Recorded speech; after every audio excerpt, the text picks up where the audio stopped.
السلام علیکم۔ اسلامی ممالک میں ساری جماعتیں اسلامی ہی ہوتی ہیں۔ یہ نہیں ہوتا کہ غیر سیاسی اور سیاسی جماعتوں کی مسلمین ہونے کے باوجود تقسیم کر دی جائے۔ تو ان میں سے ایک جماعت ایسی لازمی اس کو قربانی دینی پڑے گی کہ جو اپنی جماعت کو ختم کر کے اندرون کا تعارف جماعت کرائے، یعنی کہ بیرون کو تعارف جماعت کا کرائے ہی نہیں۔ بیرون اگر کوئی پوچھے تو کہے کالا انانی من المسلمین، بھائی میں مسلمین میں سے۔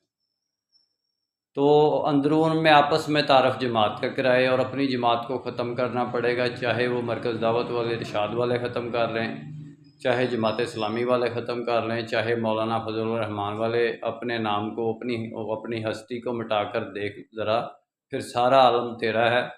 ایک جماعت کو یہ قربانی دینی پڑے گی، یا پھر ان جماعتوں کو اگر یہ قربانی نہیں دیں گی تو ان کے کٹ کر کیما ہو کر کٹ کے وجود کے حصے وہ ایک جماعت بنے گی کہ جو میں کہہ رہا ہوں کہ بناؤ۔ ایک جماعت نہیں بنیں گے تو اللہ تعالیٰ اور لوگوں کو لے آئے گا، اور آپ ہی سے اخرجت کر کے للناس سے وہ ایسی امت کو تیار کرے گا کہ وہ یعنی کہ ایسی امت ہوگی کہ جو خیر امت کا درجہ رکھے گی انشاءاللہ۔ اگر آپ لوگ یہ کام نہیں کرو گے تو پھر اور کون کرے گا؟ کنتم خیر امت اخرجت للناس، اگر آپ نہیں بنو گے تو پھر کون یعنی کہ کون یہ کام کرے گا کہ اپنی جماعتوں کی، اپنی فرقہ بندی کی، اپنی گروہ بندی کی قربانی نہیں دو گے اسلام پر، اسلام کی جماعت پر، تو بھائی پھر وہ امت کی وحدت خدمت خیر کا کام کیسے ہوگا؟ وہ پھر امت کیسے یعنی کہ پائے تکمیل تک پہنچے گی؟ وہ امت کیسے یعنی کہ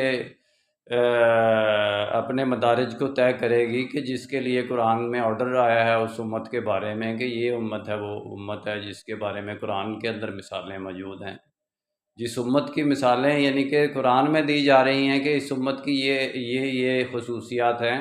وَلْتَكُن مِّنْ أُمَّةٍ ہیں، یہ وہ امت ہے، یعنی کہ یہ ایسی امت ہے۔ تو وہ امت کے لیے ہمیں اپنی جماعت، ہماری جماعتیں تو امت نہیں ہیں، ہماری جماعت اسلامی کو ہم امت نہیں کہہ سکتے، جمعیت علماء اسلام کو ہم امت نہیں کہہ سکتے، ان کے جتنے بھی وحدت خدمت خیر کے کام ہیں ہم یہ نہیں کہہ سکتے کہ یہ امت کے کام ہیں یا امت کے لیے ہیں۔ جب تک یہ اپنی ایک جماعت یا ساری جماعتیں یا مل کر یعنی کہ بہت سے لوگ ان جماعتوں سے خارج ہو کر ایک جماعت نہیں بنتے اور اپنا تعارف اندرون کا جماعت نہیں کراتے اور بیرون کا تعارف مسلمین نہیں کراتے تو یہ فتنہ ختم نہیں ہوگا۔ ہم یعنی کہ امت کبھی بھی وحدت میں امت نہیں آ سکتی، کبھی